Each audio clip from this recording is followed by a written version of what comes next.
Now, one of the good property that we are going to discuss, impact of change in origin and change in scale on B on X on Y and B Y on X. See, suppose हमें given है B X on Y 0.5 and B Y on X given है 0.15. U आपको given है 2 plus 3x और एक V given है 3 plus 5y. आपको बोला गया B U on V and B P on U निकालिए. क्या है ये क्वेश्चन? सबसे पहले क्वेश्चन समझते हैं. ये हमें गिवन है this and this.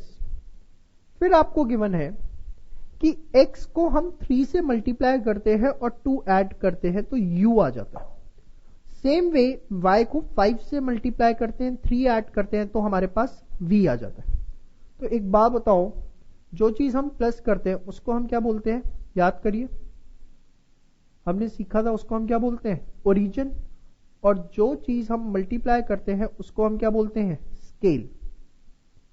Same way यहां पर 3 जो है वो क्या है? ओरिजिन. और यहां पर जिससे y मल्टीप्लाई हो रहा है वो क्या है? आपका स्केल.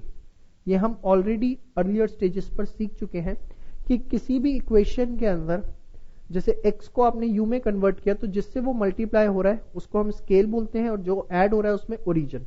सेम वे y जिससे मल्टीप्लाई हो रहा है वो स्केल है और जो उसमें प्लस हो रहा है वो ओरिजिन.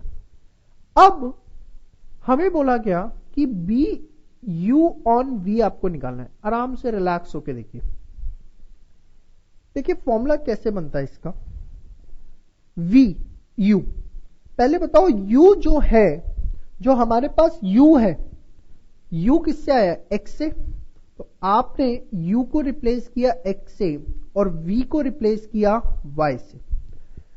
फॉर्मूला बनाने का मैं आपको तरीका समझा रहा हूं, बहुत ध्यान से एक एक चीज ऑब्जर्व करिए.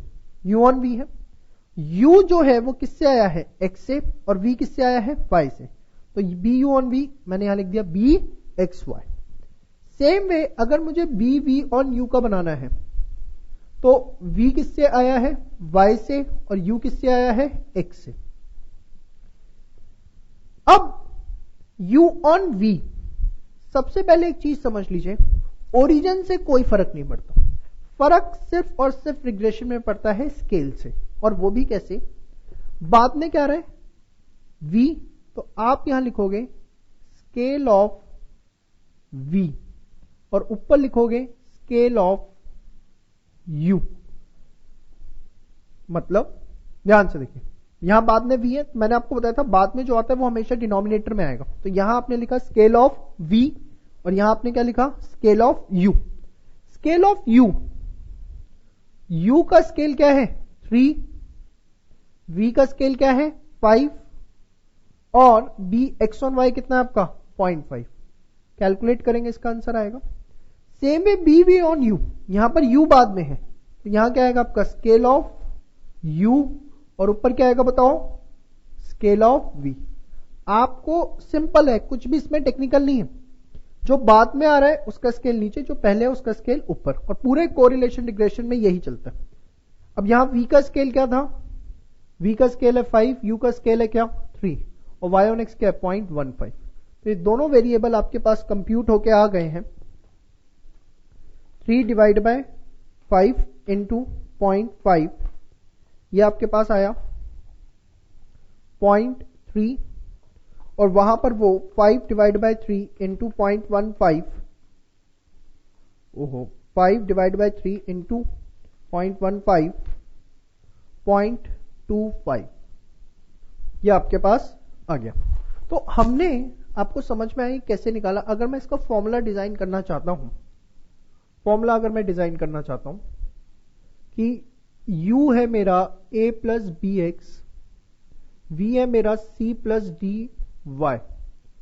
अगर मुझे b u on v निकालना है तो u on v मतलब x on y, v का स्केल क्या है? d और u का स्केल क्या है? b. तो b by D into B X on Y. Same way अगर मुझे v on u निकालना है u इसका स्केल क्या है b, और v इसका स्केल क्या है d, b y on x। तो आपके पास फॉर्मूला जो इसका बनता है वो ये बनता है। ये तो टेक्निकल फॉर्मूला है जो इसका डिजाइन किया जाता है, बट मैंने आपको देसी तरीका समझा दिया है कि आपको किस तरीके से आप सिंपल वे में से कर सकते हैं, कैसे करना है। जो भी बाद में उसका स्केल नीचे, जो पहले उसका स्केल ऊपर। No impact due to origin, no impact due to change in origin. Origin में चेंज आने की वजह से किसी भी तरीके का कोई भी इंपैक्ट नहीं पड़ता, और हमने इसे आपस में इंटू करके अपना आंसर कंप्यूट कर दिया। ठीक है जी। तो this is what impact of change in origin and change in scale on the coefficient regression equations of x on y and y on x। फटाफट इसको एक बार आप नोट कर लीजिए फास्ट।